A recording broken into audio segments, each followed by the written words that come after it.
and that data is now starting to be shared between hospitals more regularly due to legislation as well. So not only does your data get to, say, this EMR, but it'll also get to all the other hospitals around this hospital's EMR, for instance. So obviously this is, a fairly juicy target for an attacker because all the data is in one location. So health information exchanges, this is what I was talking about. Due to the HITECH Act that was just recently passed as part of the stimulus package, all hospitals are required to prove what's called meaningful use by 2015. What meaningful use basically states is that you're going to use an EMR, you're going to use an EHR, and you're going to contribute and participate in what's called a regional health information exchange. So these are systems that are set up by these companies to share data between hospitals. So I can't go to hospital A and maybe get a script for morphine and then go to hospital B and say, hey, my back hurts too, and get another script for morphine. Things like that. That's what they're trying to accomplish there, and reduce fraud and waste. What they inadvertently do is they make data travel between all of these hospitals. So if I were to get an HL7 message perhaps into an EMR, that HL7 message that may be malicious could propagate not only to this hospital, but to hospitals around the country. So yeah, these can be local, state, regional, or even national. And like I said, data entered into one will propagate to the others indiscriminately. And that brings us to personal health records. This is an interesting idea that a lot of people jumped on board with not too long ago. Microsoft Health Vault is the big player in the PHR space. Google Health, you may have heard recently that it's going to be discontinued at the start of next year. So good move, Google. If there are any Google people in the audience, thank you. We're not big fans of these. Yeah, it's not Google. It's the idea. There are various others, usually created by an EMR or EHR vendor, and sometimes by CMS vendors that build particular CMSs for the medical industry. And so you'll see that there too. They're just patient-facing web portals, essentially, that allow access to records for patients. Now, typically, when you log into one, like you can set up a free account with Microsoft Health Vault. It will be blank, and you can input your own information manually. You can import it from a file, or you can create a trust between you and someone else. So other entities such as hospitals, doctor offices, your pharmacy, etc., and so forth. And these trusts can go both ways. They can pull data from your PHR, and they can push it. This can be a one-time operation. This can be an anytime operation. It just kind of depends on the level of control and granularity that you specify and agree to. It tends to be, however, more open than not, just to let you know. So one thing about healthcare in general is that doctors have very special ways of just kind of writing things down and documenting everything, and they don't like to standardize. Only recently are they starting to be forced to get on board with standardizing just how they document stuff. And I think that PHRs and EHRs and EMRs reflect this a lot. And so you'll see the text inputs are both structured to some degree, but highly unstructured in many areas where you can input data into these systems. Also, they'll accept nearly arbitrary file uploads, not just of images that might be useful, but also stuff like PDFs and other formats that we know have all kinds of security problems and would be kind of bad if a doctor inside of a network just opened up. Also, real quick, they do allow for automated data upload from medical and fitness devices, so that's another way of communicating with them, which is kind of interesting. So to talk about Microsoft Health Vault a little bit, first off, great documentation, SDK, development sandbox. I love it. It's really easy to work with and learn a lot about, so props to Microsoft. Third parties can create all kinds of web and rich applications that interface with the Health Vault API, and it's not very hard at all. Data storage for Health Vault can follow any number of different modes. So you can basically have a web portal that you created that stores all of the information in Health Vault, right? And it's just sort of branded with your hospital, your institution's name, and that's a very common way of doing it. Or you can have some of that data reside in your local database as well as Health Vault. And you see that a lot when they're creating functionality that doesn't yet exist in Health Vault. So scheduling often with the internal systems at the hospital is a pretty common reason for doing that.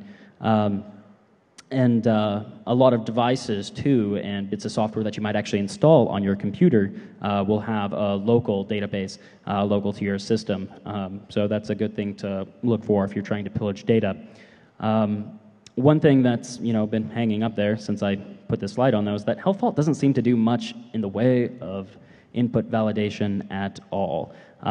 They won't reflect bad things back to you. They seem to be very good about that, but they do end up being a great way to store all kinds of good vectors, XSS being the really obvious one for whoever might consume that PHR at a later date.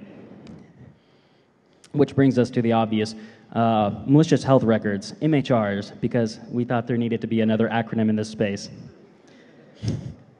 So XSS is obvious, and CSRF from that is another great result. SQL injection, I've seen that be passed on. Databases being messed with, although it's pretty hard because you're a couple layers deep.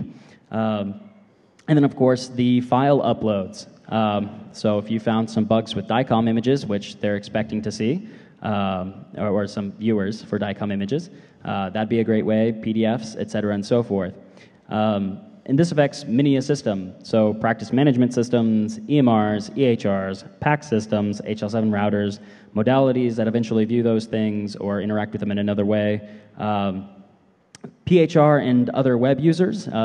So some of the PHRs often have doctor portals too, so that's a really easy way to take advantage of that XSS, for instance, because I'm sure that doctor has access to a lot more patient records than you do through the PHR.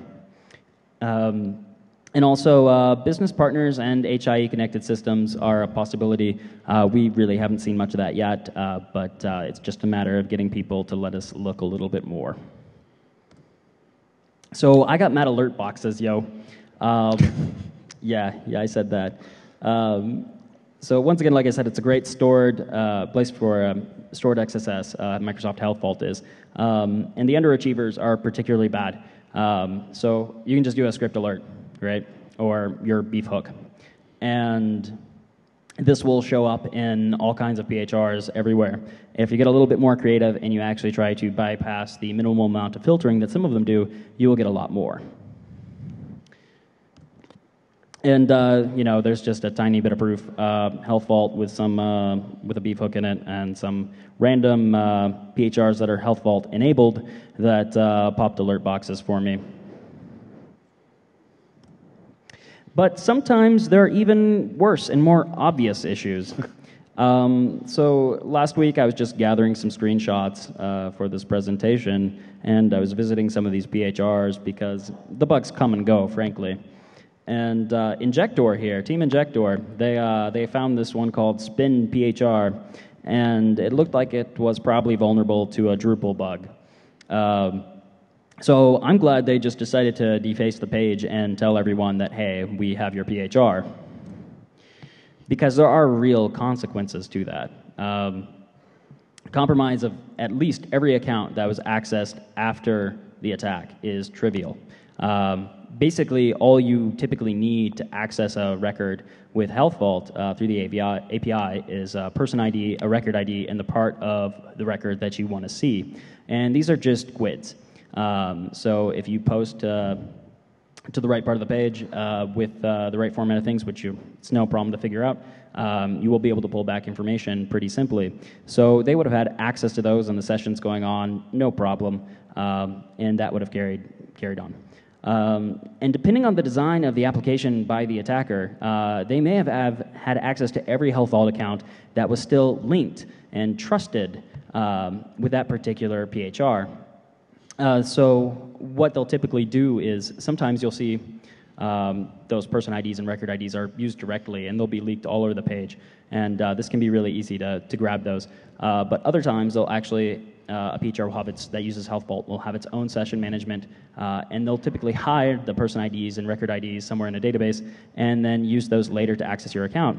But the thing is, they're static. They don't change. That person ID and record ID will always give that PHR access to your account as long as it remains linked. That is per PHR and per application, but it's bad enough. So those guys, Injector, they had access to some stuff whether they knew it or not.